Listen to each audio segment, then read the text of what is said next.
zuciya, masoyi karkaya da ni.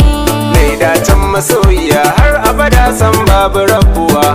Soyayya sai da ke in ba ke mutuwa zanayi. Nai dacen masoyina har abada san babu rabuwa. Soyayya sai da kai in ba kai mutuwa zanayi. Tun farkon ganin ki zuciya da idanu sun karkice. Domin so a zuciya bai buya in har ka kullace.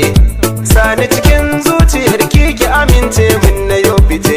Cikin ta samari na zama dan autansa a dinga tambari.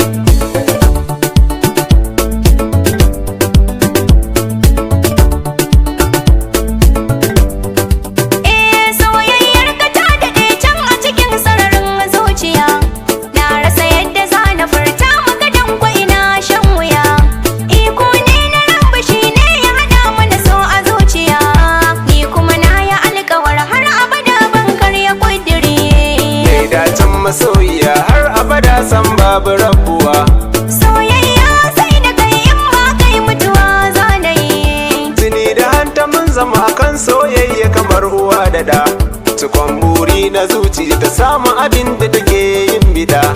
Mai dace hakan ya sanai ta faɗi san ba na raɗa. Ke ce ɗaya wacce zuciya ta amince na yi nazari.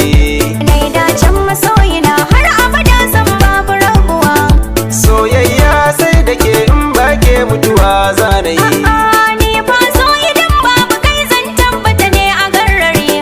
Ko kuma ma na ce rayuwata ta fada a haddari. Domin ko abinci baya daɗi in ba sinadari. Idan ban aure ka ba zan mutu sai a hako kabari. Mai dacen masoyiya har abada san babu rabuwa. Soyayya sai da kai in ba kai mutuwa zanayi. Lala dai na batun mutuwa ba rabuwa sam da ni da ke. Samun san zuciya ta na kasance rayuwa da ke. Na zama bawa na dinga waso bauta haka so yake. Mai san yake ma gizo ga fatake na ga ayari.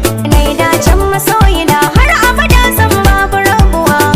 Soyayya sai da ke in ba ke mutuwa zanayi. Tattausan lafazin ka ne ke kwantar min da hankali. Ka iya tsaro kalamai sannan kuma ga kyan hali. Kan zama rana ne wata mai kyan kallo a dandali. Na fada a rijiya sa igiya kai yo zabari. Mai dacen masoyiya har abada san babu rabuwa. Soyayya sai da kai in ba kai mutuwa zanayi. Soyayya sai da ke in ba ke mutuwa zanayi.